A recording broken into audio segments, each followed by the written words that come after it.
Welcome to the Business Titans podcast, where we talk everything to do with strategy on growing and scaling your business. I'm your host, Oscar Chavez, and I'm here with a prolific speaker, Reggie Batts. He's a success coach. He's a best-selling author of prolific book, Mindset for Success, and he is the advisor to the top 1% of entrepreneurs worldwide. And in my eyes, this guy is the number one success coach globally. How are you doing today, Reggie? I'm doing fantastic. I hope I live up to that great introduction, the introduction that you gave me.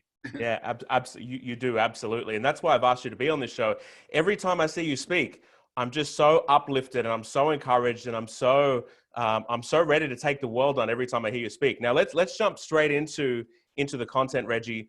I really want to understand, what was that moment in your life where you decided, you know what, I want to be a success coach? What was going on in your world at the time where you thought, I'm going to commit to this?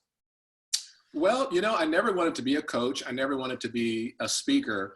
And for your viewers who know me, they probably know that I was with Tony Robbins for over 10 years. And during my entire time, I wanted to, maybe be a speaker, but I didn't really see that happening because I didn't think I was good enough.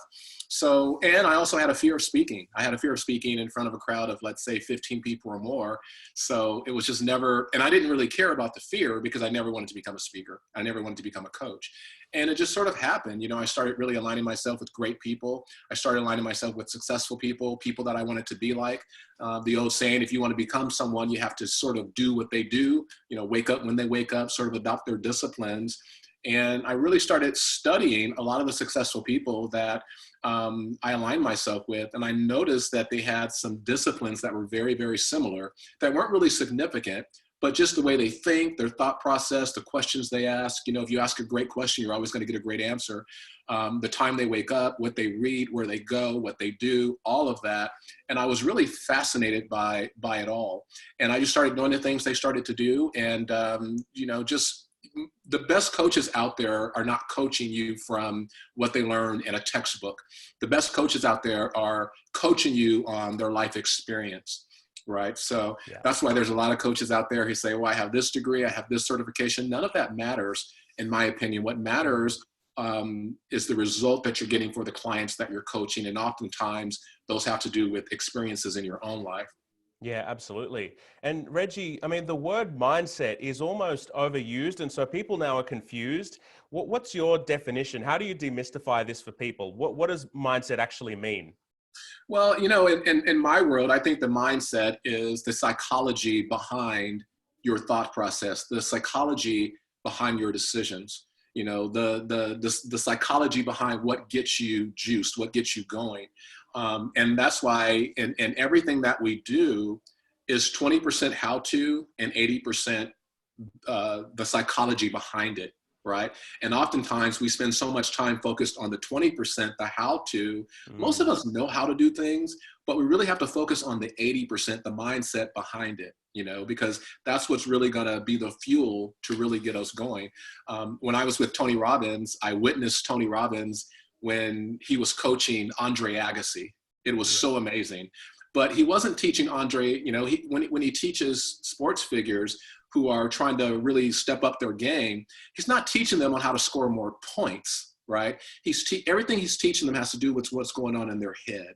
Because what's between our eyes is what's either going to make us or break us, right? Yeah. It's very, very important. And that's why I wrote the book Mindset for Success, because everyone knows me as the mindset guy. I have a really good mindset. I don't like negativity because I'm allergic to it.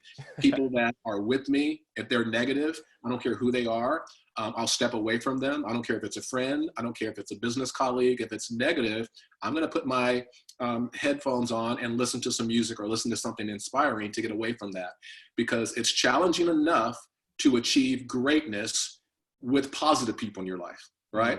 So it's nearly impossible with negative people in your life. So I don't subscribe to talking behind people's back and saying negative things about, and anyone who knows me know that that's how I operate, and I just walk away. I don't care who it is.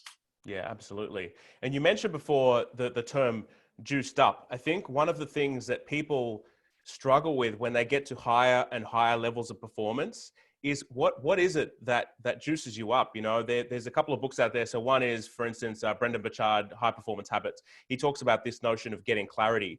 How do you, in this chaotic world where you've got big dreams, big aspirations, and the more successful you are, the more that is on your plate. The more successful you are, the more pressure you have. The more successful you are, the more you have to lose. So what's your secret to getting juiced up, getting excited about life when money, what drives most people is money. But when you get the money, what's left? So what's your secret sauce setting, getting juiced up, getting excited about life, and how do you manage that?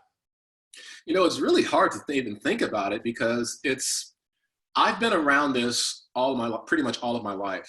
I met Tony Robbins when I was 21 years old. Wow. I didn't know anything when I met Tony Robbins. And from 21 years old until, what my life now, that question is almost equivalent to you asking me, how do you breathe? I know how to do it. I just don't know how to explain it. You know what I mean? Because it's part of me. It's who I am. It's part of my DNA. Being positive is part of my DNA. I don't usually put bad news, even if I have bad news in my life, or if there's a moment, when my dad passed away, I didn't tell anyone about it. Not because it was a secret, but because I dealt with it the best way I wanted to deal with it. He was my best friend. Everyone knew that. But I'm always looking at what's great. A lot of people, we have to realize that life doesn't happen to us. Life happens for us. And if life is happening for us, we have to show up and appreciate the cards we're being dealt. And we have to play those cards as strategically as possible, because we're all on different parts of the field. We were all born on different types of the field. And some of us are very, very fortunate. They're right there at the goal line, and all they have to do is step 1 foot over. But some of us were born on the other side, on the completely different side, and we have to really work and do what it takes to really cross that line. So you have to do that. You have to do what it takes. And sometimes you have to do things that you're not passionate about. I hear people say all the time, you have to be passionate in order to do this or in order to make money. I believe that to some degree, but when you're just starting out, you have to do things that you don't want to do, And a lot of successful people that I know, they're doing things that unsuccessful people either don't know how to do, or they know how to do it and they just refuse to do it. Whether it's what time you wake up, or who you're aligning yourself with, or are you investing in yourself? Are you taking those risks necessary to really put yourself out there to attract the opportunities that are out there? And there's a lot of opportunities. Even now with this COVID-19, there's a lot of opportunities. I've been given so many opportunities the last couple of weeks, more so than I was given before this whole thing happened. And it really disrupted everything that's going on in my life and everything that's going on in my business. And these disruptions, by the way, should have happened before the COVID-19. Yeah, it really should have. And because a lot of people don't know what to do right now, or a certain income has been cut off and they don't know what to do, but that should have been something that they handled prior to all of this happening. Yeah, absolutely. I mean, I've been able to pick up a couple of key insights from some of the stuff you just explained there. And one is that success to you, or the mindset of success, is almost as easy as breathing. And so to me, that really shows a few things. One, it's the discipline of the mind, because it's easy for the mind to trail off and to think negative thoughts. Right. But the more disciplined we become, the easier it is to keep those success habits. Is it possible to lose your success habits? Is it possible to lose the mindset, Reggie? Absolutely. The old saying, once you get it, it's always part of you. That's not correct. And that's why, you have to constantly grow. I have a really good mindset, but you know what? I have a mindset coach. He's in Vegas, that I talk to on a regular basis. He's really good at mindset. He's really my main coach. And I'm lucky because I just had the opportunity to work with him. He's a Tony Robbins guy too, executive board member of Tony Robbins and all of that. But I like this guy because he understands the mind and how it works, and he understands what gets people going. He's a very smart business guy. He's very successful, and we spend a lot of time just discussing things that have nothing to do with business, that have nothing to do with anything that I'm working on. But he knows that it's really sharpening my mindset and really feeding my mindset, no differently than going to the gym and really doing things to really grow your muscle. So we have to grow our muscle. We have to grow a lot of different things in our life in order to really make it happen. Not just, whether it's your relationships, you have to grow your relationships. You have to grow your bank account. You have to grow your finances. You have to grow your business. You have to grow the relationship that you have with your significant other or your spouse. It's very, very important, because the opposite of growth is what? Death. there's no in between. You're either growing or you're dying. And I stress that, when I'm speaking, I stress that so much because, you ask what I do. Well, it's not one or two things that I do. It's something that I have to do like every single day in order to sustain it. And I think one of the important things to do is really align yourself with great people, align yourself with people who not necessarily think the way you think, but think positively, maybe a different perspective, but someone who can really push you and someone who believes in you and someone who inspires you and all of those things. I have people that tell me things. My brother told me recently something that he wanted to do. And I'll be completely honest. He told me this last year was a huge goal. Yeah. And part of me wanted to say, you know what, that's not going to happen. But who am I to dictate someone else's goal as far as what's going to happen? And guess what? He accomplished it. And you know what he told me? He's like, well, you know what, Reggie, maybe my passion alone will get me there, because he didn't have a strategy to get there. And I said, okay, whatever. And guess what? He was absolutely right. He did it. So who am I to tell someone that they can't accomplish something? Who is someone else to tell me that I can't accomplish something? Because it's only impossible until someone does it.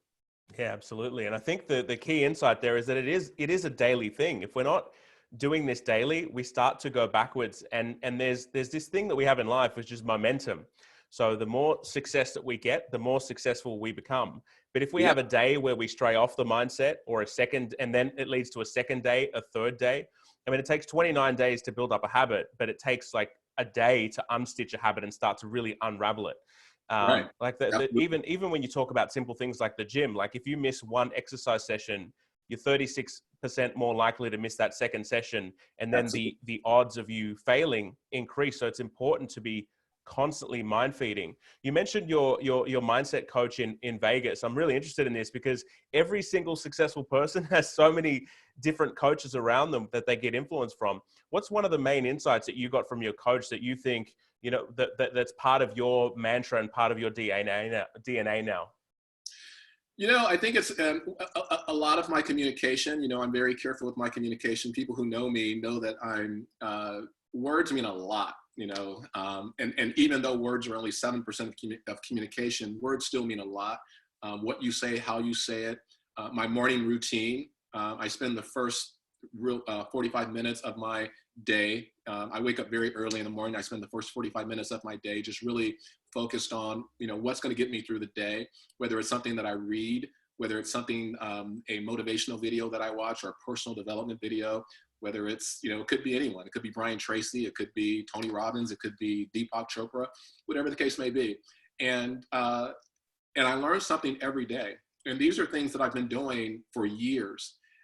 Like this morning, I was listening to something this morning that I've been listening to since I was, 25 years old, but I'm still getting something out of it because it keeps that engine moving, just like we have to take care of our car. We have to get the oil changed. We have to service it, and we have to change the tires.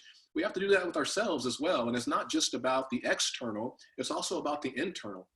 So many of us were so concerned about what's going on outwardly. Well, we have to also manage what's going on inwardly. We have to manage what's going on with our mindset and how we think, and with our actions and all of that. It's so important. It's as important as anything else. Yeah, it's so true. We have to be very considered about everything that we do, the reactions. One of the things we do to turn around businesses is really make sure that the business owner is not reacting to situations in their environment, that every single little thing that they do is proactive. So I love that you've said that even the words that come out of your mouth, they are carefully considered, because with our language, we have the power to create or the power to destroy. So it's really awesome. Absolutely. That's so true. So true. Yeah, it's awesome to hear you say that. And I love that you said as well that you watch motivational videos, because I still watch motivational videos. I mean, I don't have all the answers, right? I'm on this journey every single day. It's about growth every day. The journey doesn't end. The journey ends when we're dead, right? The journey never, ever ends. And that's good news. That's great. And that's why I never shoot for perfection, because people who say, they're perfect, or they shoot for perfection, after perfection, there's no growth. Yeah. You cannot improve, after perfection. So even if someone said, even if I ask someone, how did I do today? Well, you did fantastic. Out of a scale of 1 to 10, how did I do? You were a 10.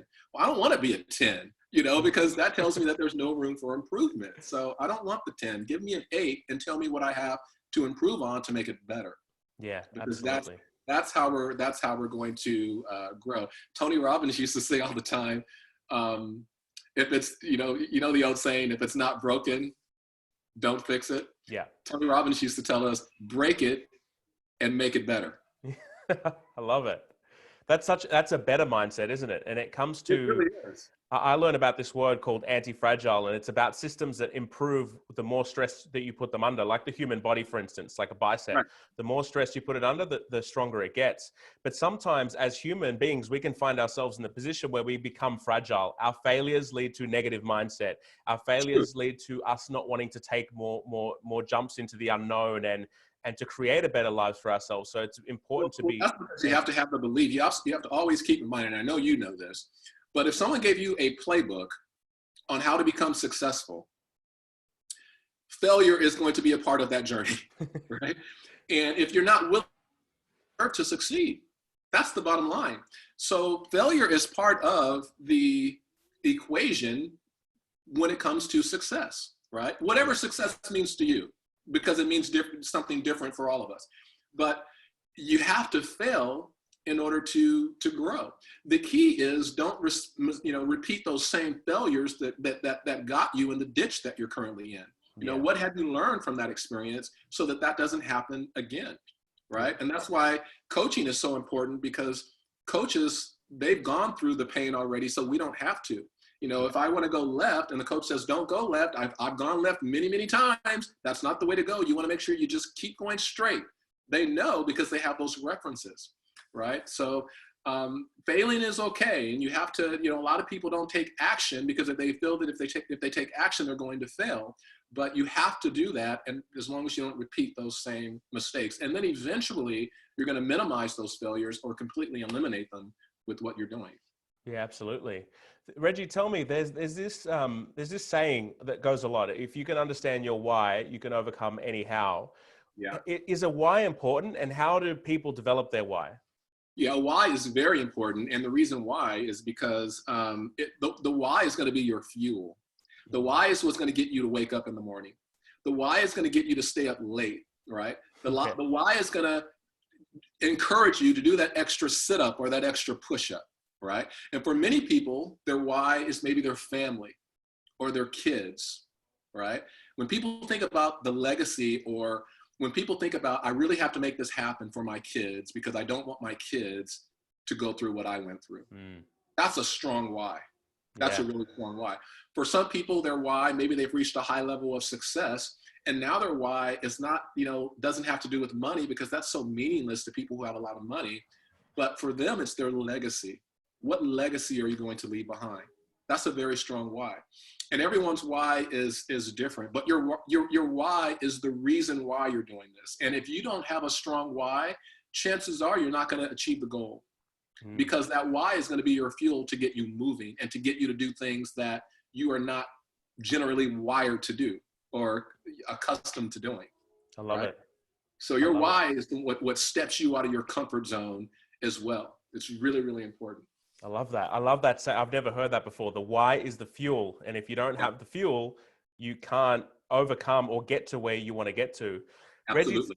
Reggie, tell me, what is success? What is, I mean, people can have a lot of money, but they don't feel successful. They could be miserable, or they could have a private jet and think, I wish I had a bigger private jet, and they don't feel successful. So obviously it's not monetary. What is success, Reggie? Well, success definitely isn't things, it's not something that you have. And ask, if someone who doesn't have a level of success, they can't really understand that. But just think of when you were a kid, and let's suppose your family, Christmas was big in my family, and pretty much whatever I wanted for Christmas, my parents pretty much got it for me, right? Because that's just how my parents rolled. As long as I did what I was supposed to do, that's what they did for me. Yeah. And you get that toy that you've always wanted, right? And you get that toy, and what happens after about 2 weeks or 30 days? That toy that you really, really wanted, you don't even want anymore. You want something else, and then you get something else, and then you keep running through that cycle. Well, that's, some people who have a high level of success, that's why success is not about cars or big homes. It helps to have those things, and it's great to have those things, but it's not going to do anything for you internally, right? Because success and fulfillment, I think, are different, right? Fulfillment comes from within, right? Yeah. So success means something to everyone. And what does it mean to me?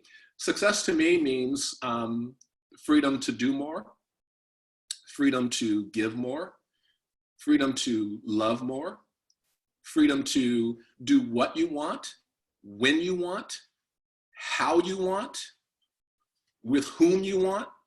That's success to me, right? And the more successful you are, the more that you can do for other people. And that's why success should not be about any, for me, it's not about me. It's not about me as an individual. Success is about people that I want to impact. And I want to impact a lot of people. And that's why I'm a coach. And one of the best things that I get as a coach is when someone tells me, you know what, Reggie, what we talked about today, no one has ever had that discussion with me. And you took the time to have that discussion with me. And I really thank you for that. That is such a great feeling when someone says that. And that's why people tell me things that they haven't, my colleagues always laugh because people tell me things that they've never told anyone. And I don't share that with people. I don't share those things. And I think that's another reason why people trust me, because they know I will never betray that trust. But yeah, so success means different different things to different people. But success is really a mindset. Being a millionaire is a mindset. Case in point, if you they had a test that they did. I live in California, and when the California lottery first came out, there was a book that was written about people who win the California lottery, and then they check in with them a year or two later to check and see how their life has changed as a result of accumulating all this money that they've never had. And what they found is that the majority of people who never had anything, never had any money because they never had the mindset to manage it or to have it or to grow it, what they found is that most of those individuals, the majority of them, their lives were worse off 2 years later than it was before Wow. They got the money. The money is gone, they're divorced, their family's broken, their credit's ruined, everything. Why? Because they didn't have the mindset. Now take the mindset of someone who does have the mindset of being a millionaire. You take like a Richard Branson or an Oprah or a Tony Robbins or a JT Fox. You take someone like that who has a lot of money and you strip them of everything. What happens a very short period of time? They get it back. They get it back, right? Because they have that mindset. It's really, really important. So success is a mindset, and being a millionaire is a mindset. And once you can get that combination to really move, to open those doors to move forward, that's when you're going to be in the zone. Yeah, I love that. I love that. And so, Reggie, in terms of big visions, big goals, what is it that gets you, personally? What is it that gets you going? What is it that gets your juices going? What's your vision for the future? And you said you want to be able to give more. What is it that Reggie Batts wants to leave on this world? Well, my goal, and I say this a lot, my goal, whatever percentage of amount of money that I want to make more, that same time I want to work less. So for me, it's working smart. A lot of people are going to like me for like what I say about this, but I've never been, that guy that wanted to be a hard worker. I want to be a smart worker, and I never did understand, why not take the elevator instead of the stairs, if you get to the 10th floor a lot quicker. If that is the outcome, why not? That's working smart. You can multitask by doing that as opposed to walking up the stairs. So I never did understand that philosophy if you're getting the same outcome and if you're getting it a lot quicker. So I believe in really, working smart and not working hard. And as far as for me, I have aggressive goals. I don't share my goals with too many people, even people who are close to me. I have a very, very small group of individuals that I share my goals with. I belong to a mastermind now, which is really good. There's a total of 3 of us in the mastermind. We have a conversation every month for an hour. And then we touch base with each other on a weekly basis, either via text or email. We're all in different fields. We all have different backgrounds, and we're all totally committed. And we share our goals with one another, and then we help each other to get to those goals. So I'm helping one of my friends. He's a high-end attorney in Los Angeles. He's part of our group as well. And I'm helping him taking care of some things in his business as far as his brand, because he doesn't know too much about branding, but he's a brilliant attorney. He's brilliant when it comes to law and all of that. I mean, he knows everything about the law because it's constantly changing, and he just knows about it. So when you have people like that who are really inspiring you, really holding you accountable, but also giving you strategies. And by the way, I call that mentoring. That's mentoring. That's not coaching when I'm getting out of this mastermind. Yeah. It's mentoring and it's accountability, right? And it's keeping the momentum going.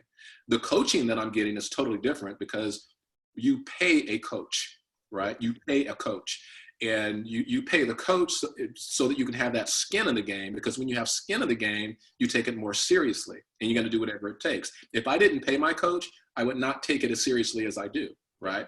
And I know my coach is taking it seriously as well, because he knows that he's getting a payment from me. So he's going to have to step up and do his job as well. So it works both ways.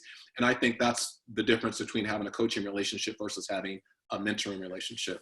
But just really making sure that I'm achieving my goals. That's what really juices me, and that's what keeps me going. Full disclosure, I slowed down on my goals. And last year, all of my goals for 2019, I achieved them in October. Wow. In October.